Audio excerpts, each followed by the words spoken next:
Osiris, Lord of the Underworld. Osiris was of prime importance in Egyptian mythology. As a god of fertility, he was seen as the life force behind all things. Yet, at the same time, he was Lord of the Underworld, and this combination of aspects led him to be identified with resurrection. The connection was spelled out in the most resonant of all Egyptian myths. This told of a time when Osiris ruled the world beneficently with his sister wife Isis as his consort. This happy state of affairs roused the jealousy of the monarch's brother, Seth. According to the best-known version of the story, he constructed a wooden box, in effect the first sarcophagus, to Osiris's exact measurements, and then, at a feast, challenged the guests to see who fitted it most closely.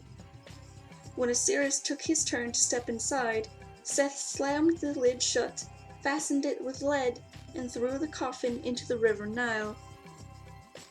Horrified by her husband's murder, Isis devoted herself to the task of finding his body.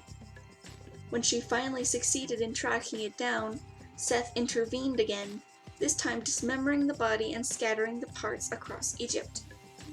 Isis once again set out on the trail. She eventually traced 13 of the 14 separate parts, all but the penis, which had been swallowed by a fish. So Isis had to fashion one from gold!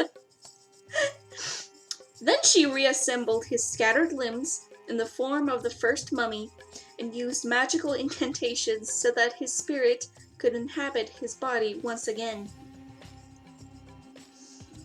The couple were reunited long enough for Isis to conceive the infant Horus. Then Osiris had to return once more to his underworld domain to take up his duties as merciful judge of the dead.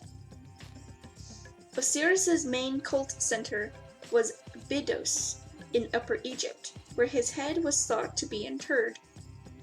Some priests went so far as to claim that the tomb of the first dynasty monarch Djer, who ruled circa 2900 BCE, was in fact Osiris's burial place. But the god was also described as he who dwells in Heliopolis, which was the cult center of Re, thereby linking him with the sun god.